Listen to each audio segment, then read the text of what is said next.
Hello, friends, and welcome to Binge O'Clock, the podcast where we watch something and then we talk about it. I'm Joy Selden, and I've seen almost everything. I'm Danielle, and I've seen almost nothing.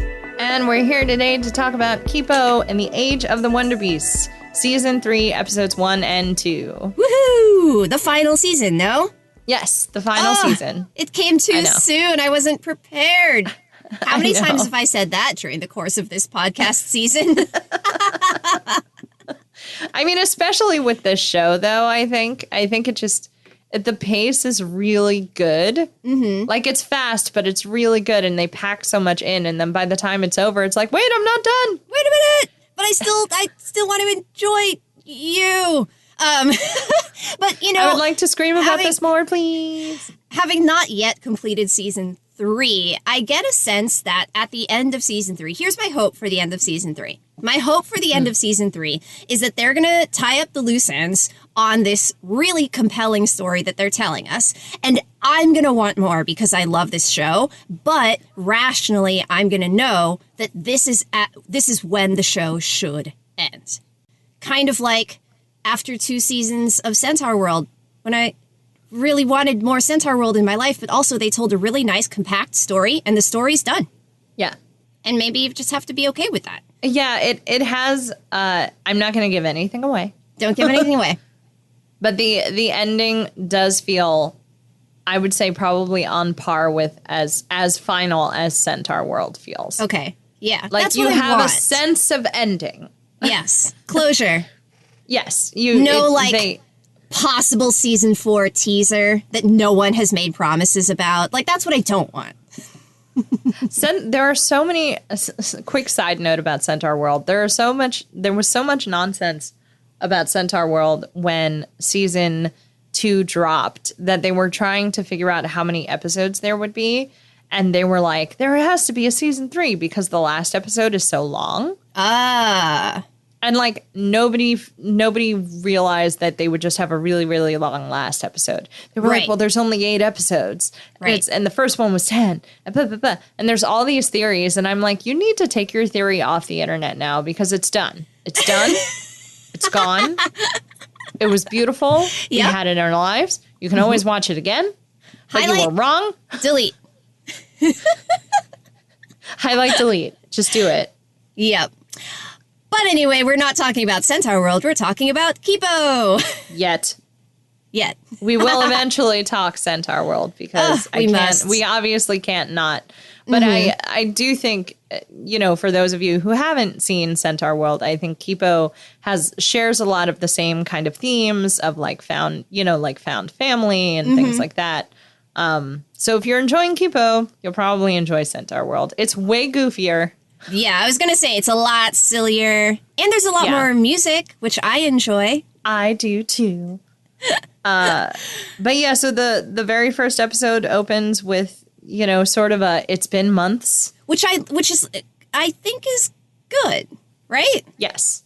Yes, we like that. The time has passed, and we did not need to watch them look for Dr. Amelia for months. Because guess what? They haven't found her. They haven't found Dr. Amelia. They haven't found a whole slew of all the humans she took with her. Mm-hmm. They have no idea where she is. And I like that it's been months with, all these questions. Because we also find our team in, this weird kind of... I mean, I'm jumping ahead a little bit, but, It's okay.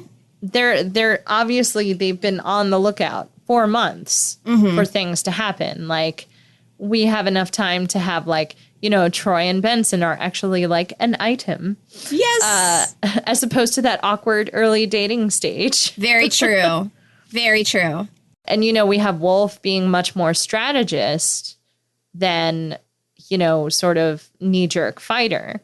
And you also have Kipo being I have to be this mediator between the mutes and the humans, and I have to keep order and from the chaos, and I have to make these suggestions, and I have to be diplomatic, which is not her strong suit. I was going to say, she's still not great at that.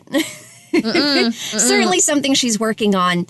We also have a name for the organization that she would like to put together, which is the Human Mute Ultimate Friendship Alliance. Which is the most Kipo name that you could think of.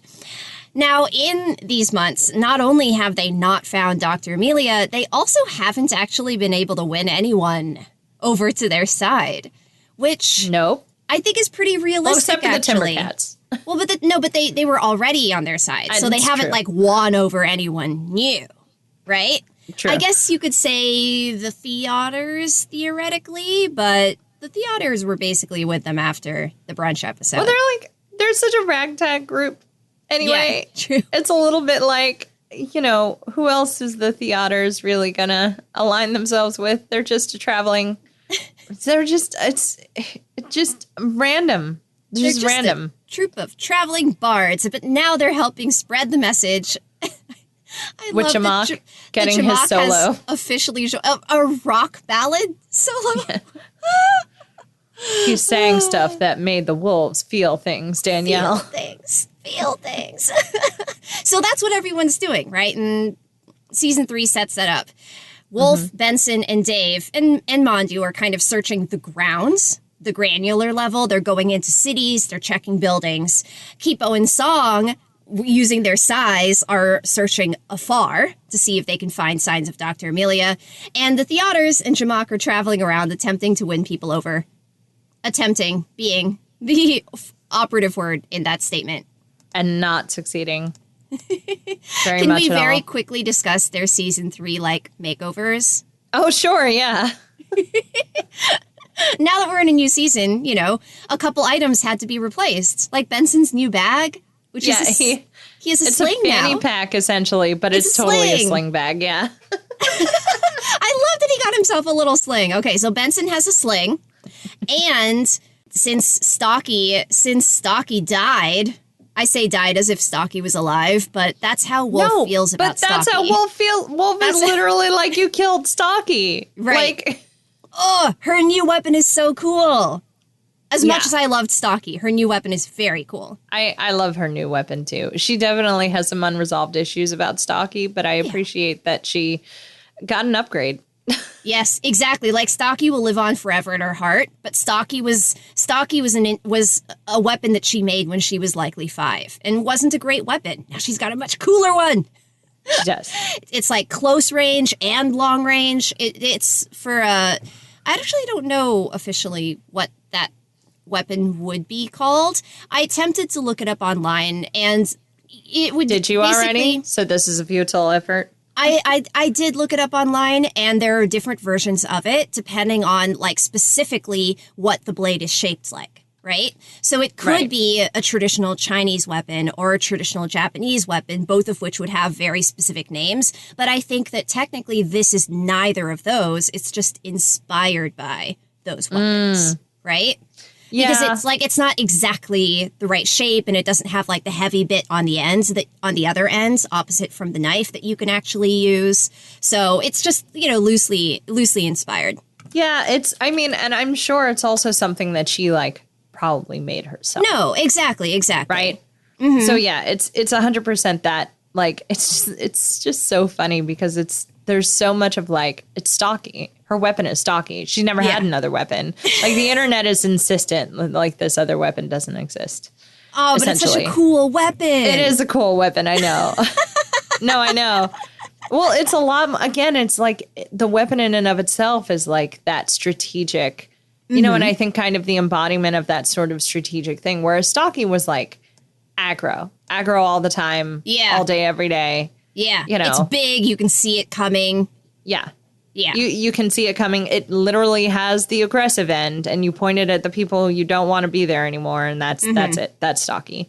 Yeah. But no, this weapon is a lot cleaner in some ways. There's a finesse about it that I think you didn't always get to see, and she wields it so well. I'm sure that she spent some time these months training with her new weapon, which I'm just going to elect to call a rope dart. Because if you'd like to look it up online, rope dart seems to be the most umbrella term for any weapon that is basically a knife on the end of a rope. But again, I acknowledge that this comes from thousand-year-old places. I mean, I also neither of these. I like that it's also a very wolf name, right? Rope dart. Rope dart. Tell me you wouldn't just call it a rope dart if you were wolf. That's what it does. I know, that's what I mean. I'm like, oh man, it's not a great name because it's not the real name, but it's fine. This isn't. Well, we're gonna have to move past this. Yeah. No, it's fine. It's fine. It's fine. Okay, so that's the setup. Their home base is Timbercat Village, and the first conflict that happens is that someone gets kidnapped, right? Yeah. The first conflict is that the Theaters are out there doing their thing, and then there's humming bomber explosion, and Camille from the umlaut snakes is suddenly gone. And, you know, the snakes are like, well, it's got to be the humming bombers. They got to have taken her because that was obviously a nectar explosion that we just experienced. So they go to the humming bombers to be like, hey, why are you starting stuff with the snakes? And the humming bombers are grieving the loss of their friend, Boom Boom. Yes. Which I can't wait until we talk about Boom Boom. I love Boom Boom so much. I love Boom Boom. I love that their form of grieving or mourning is just like chucking nectar bombs at buildings and sobbing as they do it. I know. They just want to watch stuff blow up from a high point in the city. That's all they want to do. That's it. That's it. And like Dave gets to throw one too of like boom boom, and Benson's like, you didn't even know her. Like, what are you doing? I got to blow something up, man. Don't ruin this for me. So then, of course, the humming bombers reveal that they think Boom Boom was killed by the Newton wolves. Yes. And the Newton wolves are like, well, we haven't eaten anybody in a while. Last one was Jeff, and that was a squirrel. But there was this interesting moment of like one of the wolves is like, well, I feel a little bit like prey, where I thought, you know, that they would say like one of them had been like hunted and taken. And it's like, no, but their centrifuge is missing. Yeah. And they're like, well, the Timbercats probably took it because the Timbercats like spinny things. And that's just facts. It's an established scientific fact that cats like spinny things. And, you know, they're not wrong, as we'll see in a second. But like, as we'll see in a second. Oh, my gosh. So in the midst of all of this, right? Like, I think that the show is doing this kind of clever thing, because what it's doing is, in the course of this mystery, reintroducing us to all of these groups of mutes that are going to be pivotal to, well, I assume, pivotal to the rest of this season, right? And really start off the season 3 arc. And it also gives the show some nice opportunities to like set up different groups of mutes against each other so that we get to find out a little bit more about how they actually interact with each other. Because in seasons 1 and 2 of this show, we didn't really get to see that. We only get to see how they interact with Kipo, or like how they interact with humans. Or Scarlemagne. Or like, with Scarlemagne, but like, yes, true. But like against one singular force and not against each other. That's exactly right. And here we see that the wolves don't like the Timbercats for very specific reason. The Timbercats are just sort of silly. It's like, they're cats. They're cats. Why would we associate with them? I love, it's such a cat answer from such like a dog. From, you know what I mean? It's like it's a very cat answer from a dog, and I appreciated it. But so Kipo's brilliant idea is to get all of these sort of semi-warring factions into one room and be like, no, like this is Dr. Amelia. Like it has to be. There's no reason. Like the humming bombers have an alibi. You know, the Newton wolves, you know, like for all their, you know, meat-eating ways, they don't really lie. Like, they don't really deceive. They would tell you flat out if they ate somebody. True, yeah. You know, like it's not like them to try and pull a fast one like that. So Kipo gets them all in Timbercat Valley. Timbercat Village? Jungle? I think it's a village. I think it's Timbercat Village. Is it a village? We'll say village. Yeah. Timbercat Village, and like gets them all in one room and gets them talking. And the brilliant thing is that it seems to be a very solid conversation until we get to the part about the centrifuge, which sets off a fight Because guess what? The Timbercats really did steal the centrifuge. Because they were going to have a yarn unraveling. Yes. They had a yarn unraveling. They needed it for the yarn unraveling. High drama in its purest form, according to the theaters.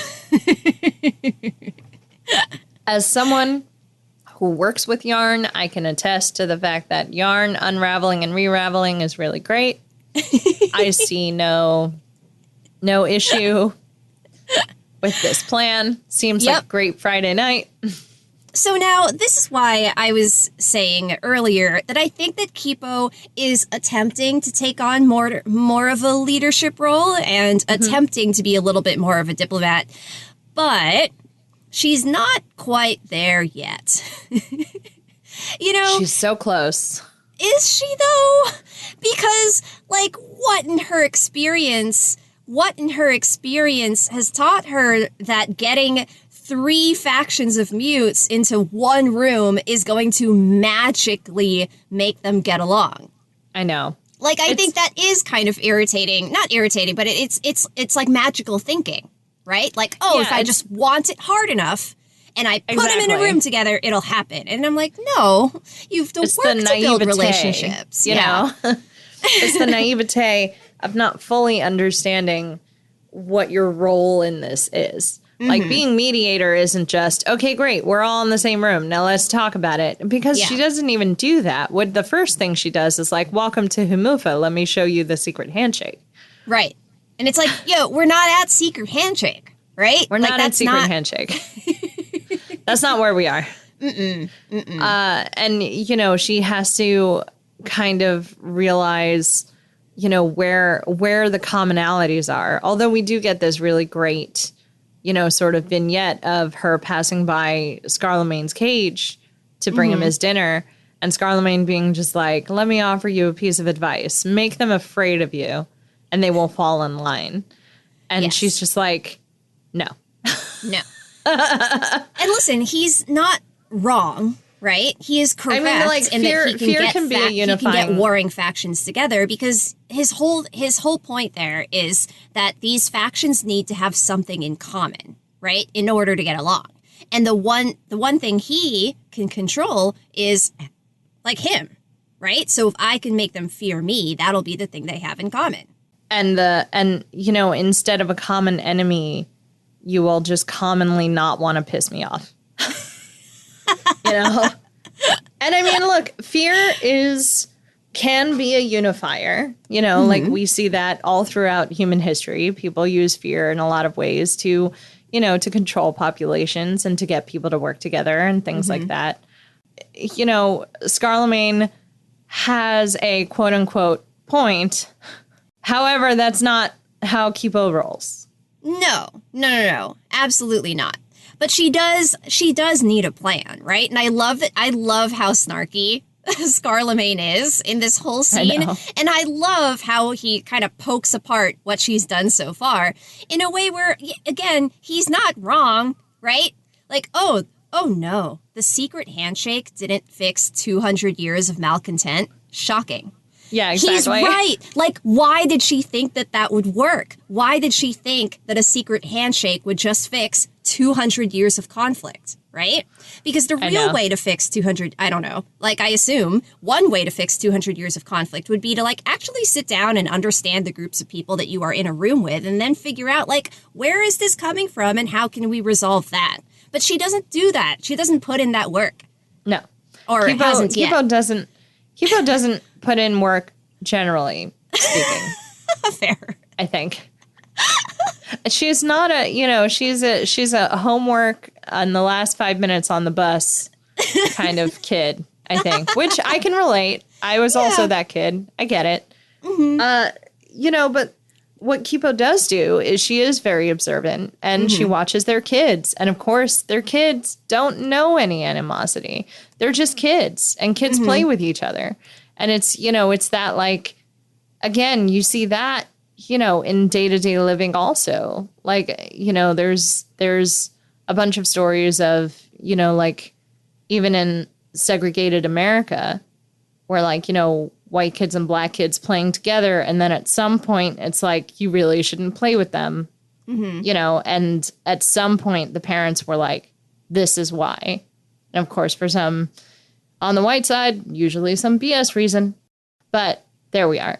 But it's like the kids don't know. The kids don't know. They're just kids. Yeah. You're going to play tag with a kid. I don't know. Like they know and they don't know, right? Like it depends how old the kids are. Because sometimes like as early as age like 3, kids will gravitate towards a certain doll, if you know what I mean, right? True. And why are they gravitating toward that doll at age 3? Because they've been surrounded by media and images and people who have unintentionally or intentionally, but often like unintentionally because they literally don't know they're doing it, just like pass that on to their kids. Right? Also true. Like, I guarantee that if this were a grittier show, there would have been a moment where one of those wolves just played slightly too hard and one of the other non-predatory animals was like, whoa, Now, interestingly, in this very specific situation, most of those animals are predators and not prey. Yeah. So maybe that wouldn't really come into play as much. Maybe the humming bomber is a little more prey than predator. Maybe. But that's like 1 out of 5 and also has the gift of flight. Like exactly, and can just get away really fast from everyone else. But yeah. Anyway, this isn't that show. This is the show where the kids are pure. The kids are pure. And they haven't internalized predator versus prey, whatever. They're sharing the secret handshake with each other, which I think also, like, this is, again, this is that naivete where, like, Kipo will approach something very much like a child. And, like, I think that, like, that comes from her somewhat sheltered upbringing of, like, being somewhat naive about the way the world works and how people work together. And, like, these kids don't necessarily know, that their parents are fighting in the tree over there. They're just kids. They ran off, as kids will do, to play with each other. And there's something they're so pure. Yeah. Most pure. No, it's great. And so now Kipo has kind of a goal in mind for how she would like these factions of mutes to work together. The only question is, how do we get there? Now, because this show, it is at that point in the episode where there's a giant boom off in the distance. Yeah. Sure is. Dave is like, don't worry about that. It's just Kipo's mom getting up to stretch her legs. Dave gets smashed by a giant leg, and then it turns out giant crabs are attacking. Which we had seen earlier in the episode also, just sort of wandering around in the wasteland. And these giant crabs attack Timbercat Village. And they're messy. They're knocking stuff over. It's almost too much for Song to, like, get them all under control because they keep grabbing at her arms.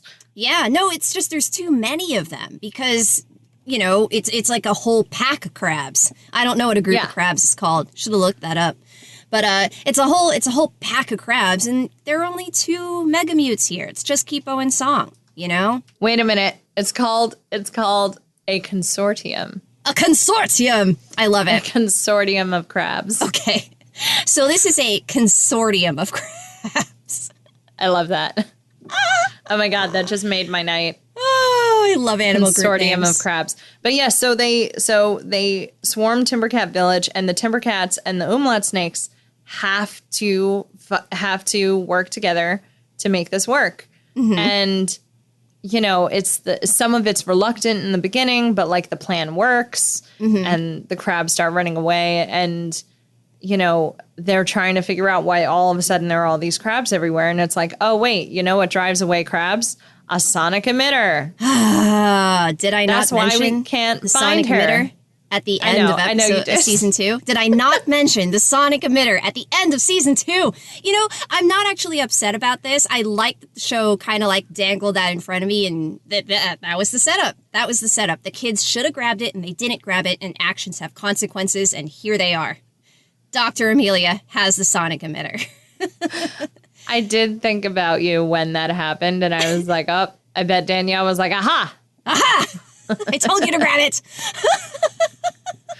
Why didn't you grab the sonic emitter? It was right there. It was right there. It's Everyone else she was knocked out. Her whole team was locked in a behind tunnel? A bunch of rocks. Yeah. Ugh. Now listen, this wasn't like a super magical moment, right? The mutant wolves and the hummingbirds or the humming bombers just abandoned the fight entirely. They were like, nope, giant crabs, no thank you. So it's really just the umlaut snakes and the thundercats that end up working together to build this like giant You did just say crab trap. Thundercats. Oh, I did. You did, and I love it. But they're not the Thundercats. They're the timber cats. Trademark. And then, trademark lol. And so all of the mega crabs are impaled on these giant, I don't know, sharp trees.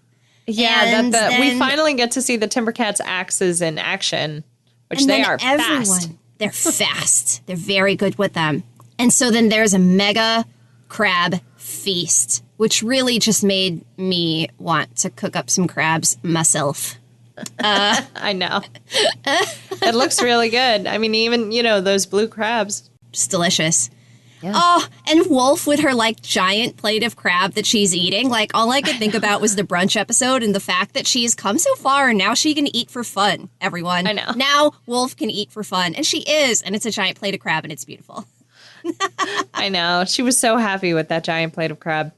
And the D storyline, which we only kind of glossed over, which is Mandu has been teething this whole episode. So she's been chomping down on Dave's extremities at random moments because her teeth are coming in. Her tusks. She's growing. He's growing. She's growing. Mandu's she, yeah. I don't know why sometimes I have to remind myself. Second. I have to remind myself. And the long and short of it is that Kipo is right. Except for the centrifuge, which we already discussed, Kipo is right that Dr. Amelia is involved in all of these kidnappings. Basically, what she's doing is collecting test subjects so that she can continue figuring out what the mutagen is and how to isolate it. Exactly. Basically reverse engineer what Song and Leo were trying to do. Exactly. With, by the way, Song's journal in hand. Like, listen, let's just fast forward slightly and talk about Dr. Amelia for a hot second, because she has Camille and Boom Boom. She grabs Jamak right at the end of episode 1. So that's test subject number 3. We won't mention 4 yet because that's going to take me off on a tangent. No, I know. I don't understand. We'll get to 4, don't worry. I don't think I understand why Dr. Amelia is having such a tough time isolating this mutagen when she has Dr. Song's notebook. Is it not a scientific notebook that specifically lays out all of the formulas? Right. It's like having the answer book and taking the test and not realizing you have the answer book sitting right in front of you. It's so weird. I don't know why. I don't know. Look, maybe that's all I have to say about that. Maybe this was a burrow of scientists because Dr. Amelia is just incapable of practical science. Like, maybe this isn't her field. Right? Yeah. Like, and look, we will get to her backstory. There is an episode with her backstory. I honestly don't remember exactly what field of science she's in.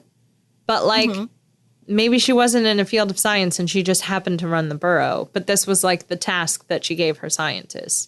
Like, that's the only thing I can think of where, like, she doesn't quite understand the quote-unquote solve for X. And it's like, how do you not know? Like, Kipo was able to understand this journal. Right. Like, and look, I know Kipo's a giant nerd. Right. Don't get me wrong. But also, it's a journal. The answer's right there. Yeah. She has shown her math. In theory, she has shown her math. I don't know. It's hard to, like, we know there were equations in the book. We know it was also kind of written like a diary. So maybe that's also, like, she's trying to skip around to not pay attention to the diary bits, and maybe there's something in there that she's missing. But it's like, you have the journal. Why is this so hard? You should already know the mixes. Or the other thing could be of like, do you not have the elements that you had from your burrow? Do you have to kind of source different things? Which kind of makes sense. But the idea, I don't know. They don't explain it terribly well.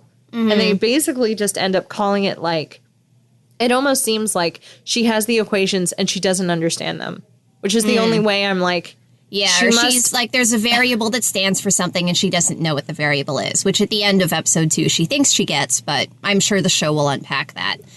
But you describing the way that the journal's constructed also made me, like, I think makes sense, and I think that's a reasonable explanation. The fact that Dr. Amelia, that the book wasn't written as like a dissertation, it wasn't written as a medical journal, something, it was written as a journal, right? To just kind of which is very different. Yeah, exactly. It was just kind of to record her process. And also, she did have things that she didn't know even after Kipo was born, right? That's the whole reason that she put like 4 different animals in her.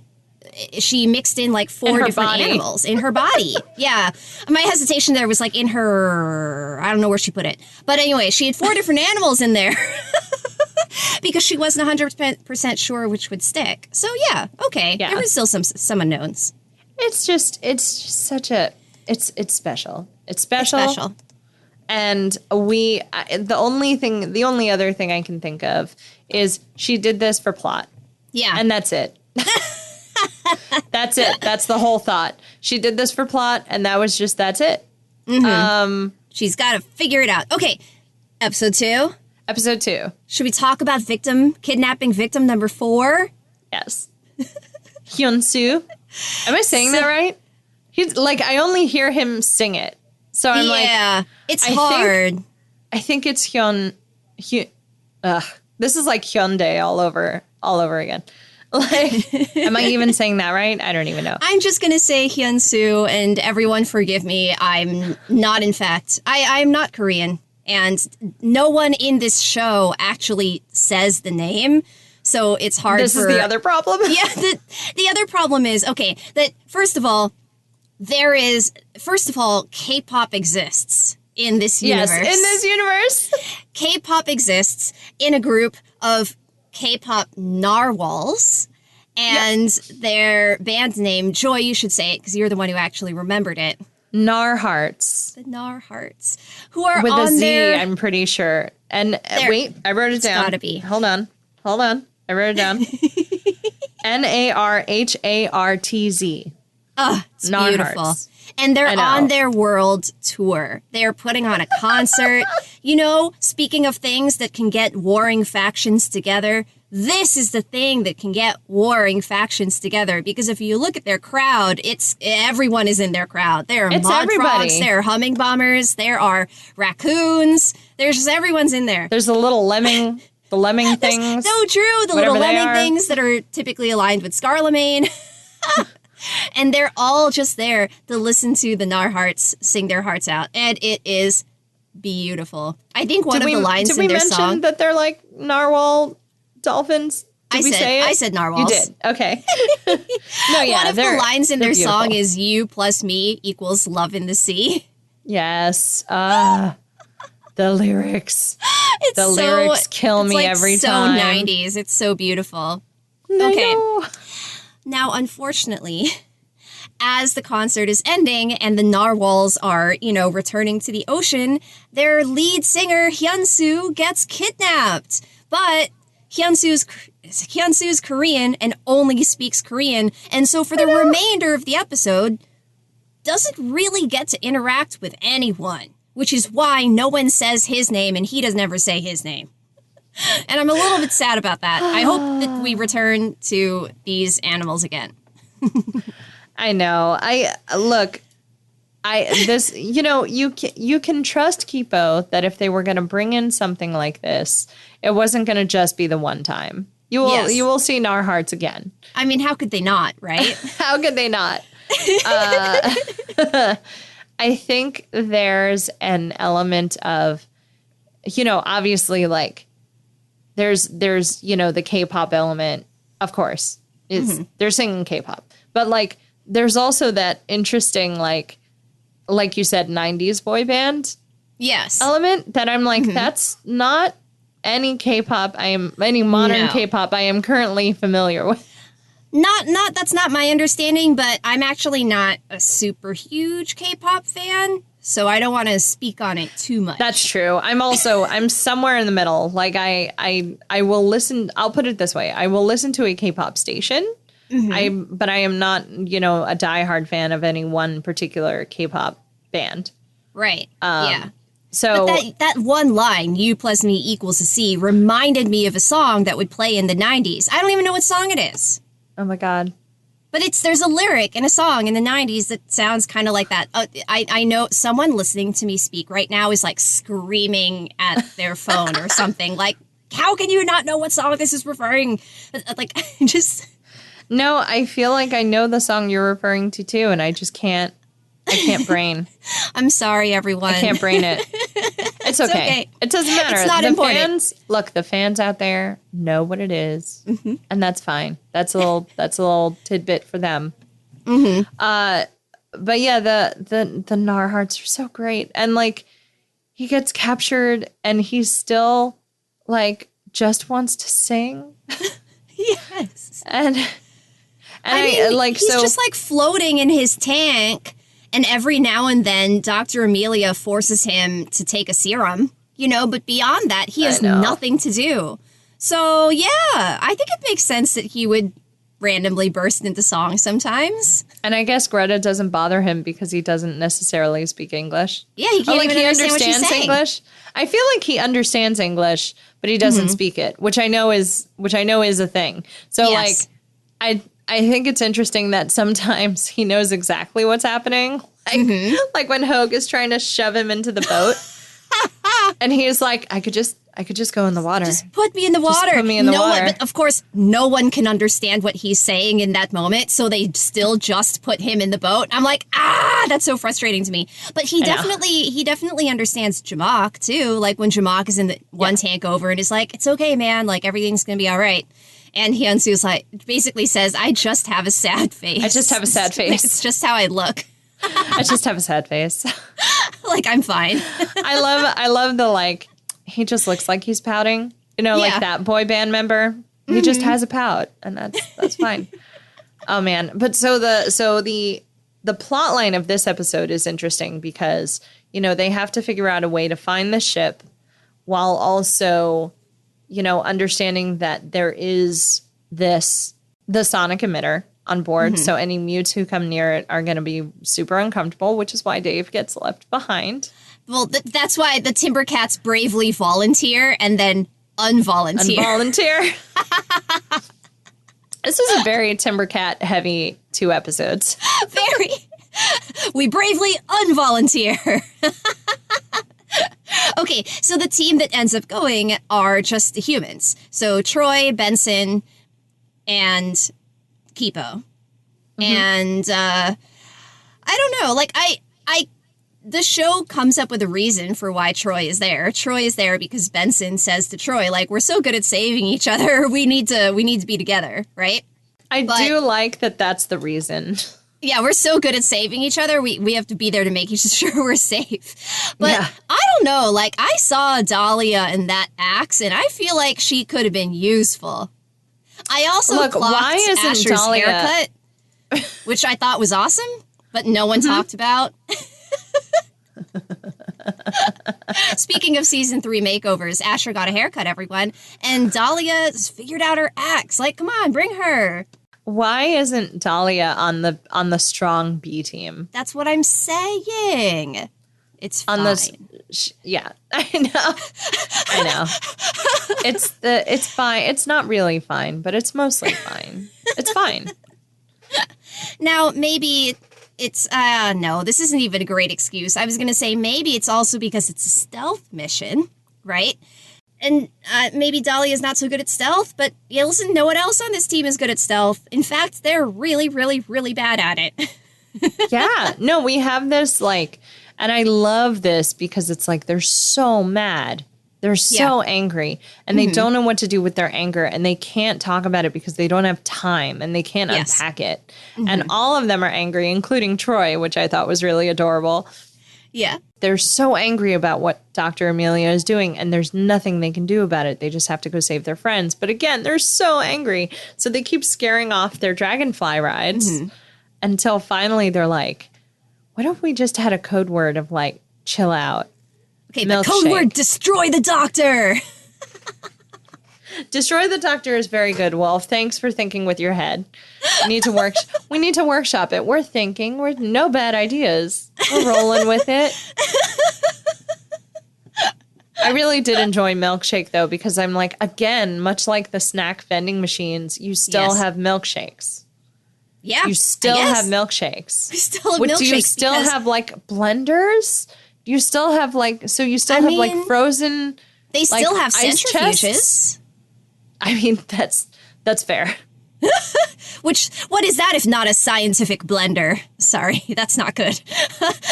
I'm sorry, science people. I know the centrifuge is different than a blender. What if I named the episode, I know a centrifuge is different than a blender? I'm just saying. I feel like a centrifuge does the opposite of what a blender does. I know, because it spins and it separates the things. Because it spins and separates things. I love that. Okay, I've taken us off track. But this very angry team of individuals is attempting to do a stealth mission because I like, actually, that in one of the rare instances in Kipo's decision-making, she has decided, at least for now, that they need to be strategic and that they can't think big. They need to think small. Right? They need to think priorities. There's no way they can stop Dr. Amelia right now. And there's no way they can stop her entire operation right now. But what they can do is save their friends and get the notebook back. So that's what they're going to do. Save the friends and Boom Boom and get the notebook back. Yeah. And it's so good. And they do such a good job, even though they get caught. Because Hogue... No, Dogue? Dogue. It's Dogue, yeah. Oh, goodness. Dogue, the daughter of Hogue. I hate it.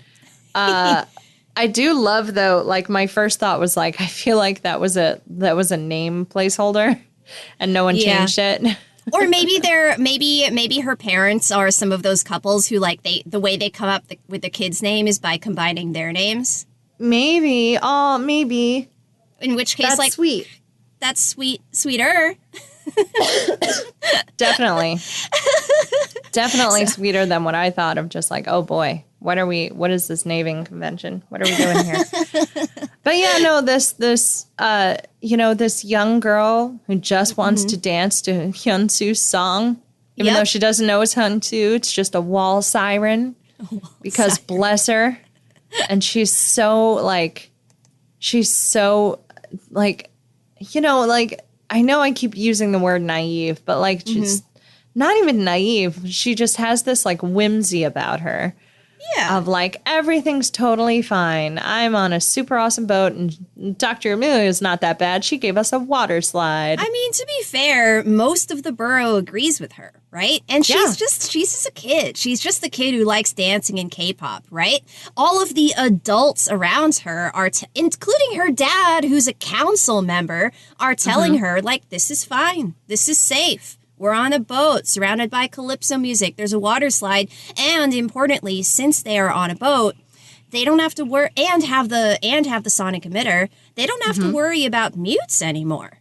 Like these are burrow people. They don't know how to survive on the surface. They're basically safe. But like, unless they're in their burrow or underground, they don't know how to survive. So this is just like another way for them to do that.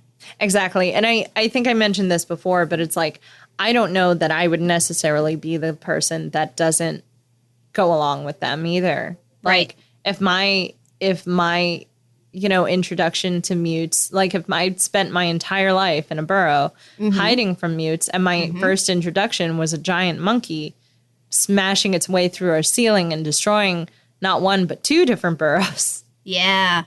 Well, no, sorry. The monkey destroyed one. Scarlemagne Yes. destroyed the other. And as Dogue points out, that was their first introduction to a mute. Their second introduction to a mute, significant introduction to a mute, was Scarlemagne, who then brainwashed them all and kept them mind controlled for however long that ended up being. Yeah. So,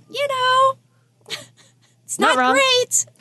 And they're also not wrong that a lot of the mutes on the surface really are big and scary, like the crabs or the scorpions or the giant spiders. The scorpions are horrifying. I just, the Deathstalker scorpions are horrifying. My scariest thing for me, hands down. Anyway. So even the giant corgis are technically dangerous. I know. But anyway, sorry. Monstrous. The plan is monstrous in size.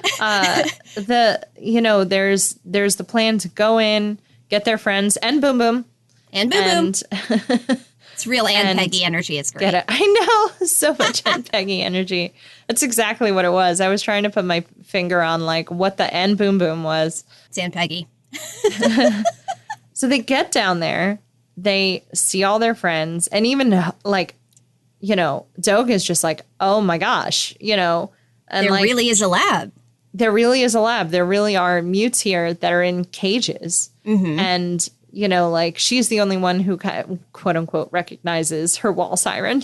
And even at first, when she, even once she realizes that there are quote prisoners inside of the lab, she tries to justify it and say like, but how do we know they're not bad mutes? Like, what if they did something bad and they deserve to be in these tanks? And then she sees her wall siren and is like, no. No, in fact, they are perfect, pristine, wonderful mutes and must be released, which I appreciate. Right? Like anyone who would keep her wall siren imprisoned must be a bad person is basically her train of thought. It's such an instant. Nope, Dr. Amelia's a bad guy. I got you. Let's free these mutes. And so they do, Yep. Kipo gets aggro, which, we haven't necessarily seen from Kipo, but she's just like, nope, I'm setting my friends free. Boom Boom has had a really tough time. Mm-hmm. Maybe here's where we talk about Boom Boom. I love Boom Boom. I love that Boom Boom is her reaction to being stuck in a cage is just to flutter uncontrollably and just like, nope, I'm going to burn it all to the ground. I'm going to burn it all to the ground. I mean, listen, we know she's kind of a pyro. We know that she loves destroying things, and she's a bird. She's accustomed to having the entire sky, right? Yeah. Like, no, she's not going to react well to being in a glass box. And to Greta talking to them. Constantly. She comes in. She talks to us a lot. But yeah, so they let everyone out. They let out Boom Boom last. Wait, get Boom Boom. And Boom Boom does what she does and explodes the lab with the journal inside. And they're like, everything is ash and cinders. We did the job.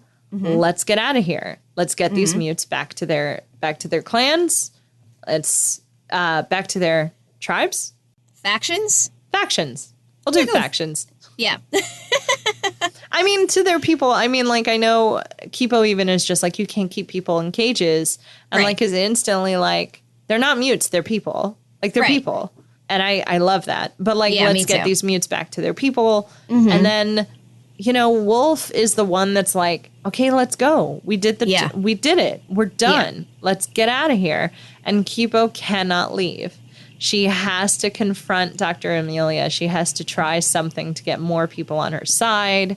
Mm-hmm. And she smashes the sonic emitter speaker, and she tears apart a couple other things, and all the people come out and they're like, and it looks terrible because all the mutes they just freed are gone. Yep. And it's basically just Kipo and Wolf and Benson. Yeah. Oh, it's a pretty fantastic scene because we get what looks like is going to be a triumphant moment for the team, right? Mm-hmm. Because the first people who come out are Dr. Amelia, Greta, and Zane, and Wolf takes them out handily with her rope dart. Like, I love that afterwards she even, like, swings it and is like, feels good. You know? Yeah. I know. She is living her truth. She's taken out Greta and Zane. Dr. Amelia has been hit in the face, so she probably looks injured. And then all the people come out, and Dr. Amelia switches gears and switches body language so quickly. It is perfect. Yeah. All she does is, like, she switches the way her body is, the way her body is standing, I guess. And then just asks Kipo, why are you attacking us? And for everyone who just got there, that's what it looks like. That's what it looks like, because the 3 people who are injured are Dr. Amelia, Greta, and Zane, and the people holding the weapons are Wolf and Kipo. So... And Kipo, I think, still had out her mute paws. Yeah, which true. Even the people in her burrow are not used to seeing mute Kipo. You know, like, I have this moment of, like, the mutes made you this way. You know, like, this is your mute influence that it can rub off on you. And it's like, no, that's not actually how this works. Yeah. You know, but, like, I got that sense, and it was just a really interesting, like, the Kipo I knew wouldn't have done never lied. And it's like, ooh. But how do you, what on earth makes you think that Kipo is different? And it's like the only thing that is different is, like, she has these, you know, she's a mute now. She has these paws, you know, and it's gut wrenching. Yep. So Kipo rolls rapport, fails. Fails real bad. Fails real bad. Critical fail on that rapport roll. And so it, like, fails so hard that she whacks Hogue in the face as he's trying to syringe her, which looks really, really bad. And so the team just runs. They get out of there. And that still always ticked me off, because it's like, there's a syringe very clearly in Hogue's hand, and it, like, gets knocked. You're on a ship. It's not like it got knocked under a table, under a thing, and went down a drain, right? Like, it skitters across the bow. You know, like, it is there. It is on the ground. Like, he didn't just come at her like he was trying to hug her. Like, true. He was, you know, and it just, it bothers me so much that absolutely no one is looking at her with sympathy. I know. And I think that it goes back to what you were saying before. It's because she has those giant jaguar paws, and now they see her as big, scary, you know? Yeah. And when something big and scary whacks someone that you know and love, it's like, it's a big, scary thing, you know, and you stop seeing them as a person. Yeah. So that's what happened, unfortunately. They also don't know what the syringe is, so they might have also thought, like, oh, he was just trying to knock her out, like, and then she tried to kill him. Yeah. But she knows what's in those syringes, and she knows that syringe could, like, change who she is, basically. Yeah. So exactly. It's just it's all, you know, it's all such an unfortunate, you know, as you said, like, the visual of that is meant to be this triumphant thing, and it just does not come off that way. And her plan goes very sideways. Well, her second plan goes very sideways, and she's like, turns to Wolf and is like, nope, you were right. And it's like, time to bail. And she goes mega and swims to shore with everybody sitting between her ears. Mm-hmm. It was super cute if it wasn't like, get away from the big mean doctor. Yeah. It would have been really adorable. They reunite very quickly with Dogue, who has brought Hyunsu back to the rest of his band, but does want to go back to the boat and back to her dad because that's her family and she doesn't want to abandon them. Yeah. So the critical thing here, though, is that now we have a friend on the inside, right? Mm-hmm. Now we have a human on the inside who knows that not all mutes are big, bad, and scary. Yeah. Right? And that's important. It's super important. And so, I like bonus, they change someone's minds. Yes. And I like that that's Kipo's takeaway, right? Like, she's still able to see, like, this is the thing. Like, this, we got one. Mm-hmm. And that's one more than we had yesterday kind of thing. And it's like these small victories that Kipo has to learn to live with because like that's what being a leader is. And that's what being a moderator is. And changing minds actually is like taking the time to like discuss it. Like Doug is also the only one that they actually spoke to. Yeah, true. Like without any particular, trying to thrust their own ideas onto other people.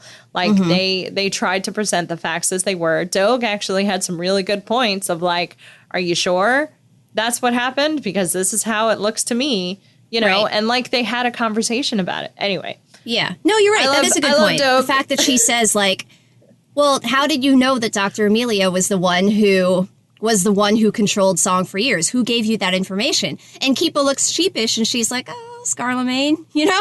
Yeah. Scarlemagne, right. The one who, like, had us brainwashed for, half a season. Yeah. Okay. Sure. Grain of salt in that one, right? Wait, an entire season. I got that wrong. Had them brainwashed for one whole season. Yeah, right.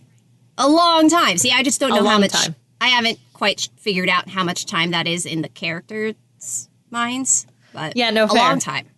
And in game, so to speak, I don't know. But in episode wise, it was a while. Yeah. She's on her way back to the boat. We have and we have to talk a little bit about the C plot.